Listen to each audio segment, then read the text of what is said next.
Адал азамат мемлекет тірегі. Заң мен тәртіп әділетті Қазақстанның берік негізі.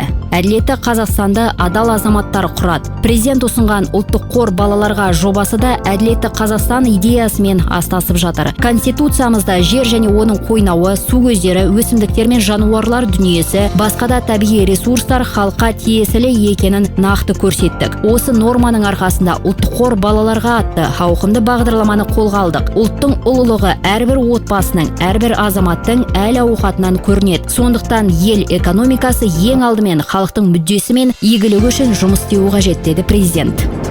Ұлттық байлықты біркелкі бөлу мүмкіндігі тәуелсіздік тарихында алғаш рет қолға алынды. Ұлттық қор балаларға жобасы аясында ұлттық қордың жыл сайынғы инвестициялық табысының 50% балалардың арнаулы жинақтаушы есепшотына түседі. Қаржы әр балаға 18 жасқа толғанша аударылады. Ол жинақты мерзімнен бұрын есепшоттан шешіп алуға рұқсат етілмейді. Жинақталған қаржыны 18 жасқа толғаннан кейін баспана сатып алуға немесе білім алуға жұмсауға болады.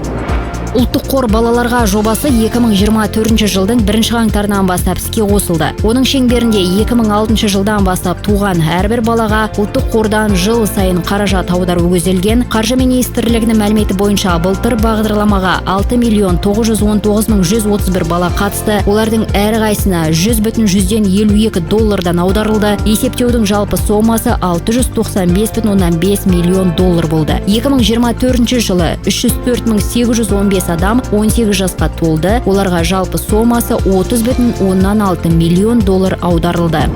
Биыл қатысушылар саны 6.921.035 балаға дейін өсті. Оның 324.430-ы биыл 18 жасқа толады. Әр балаға $129,138 есептеледі. Осылайша бағдарламаға 2 жылдан бері қатысып келе жатқан балаларда инвестициялық кірісті қоса есептегенде жинақтың жалпы сомасы $232,194. Ұлттық қордан берілген жалпы сома $1,5 миллиард.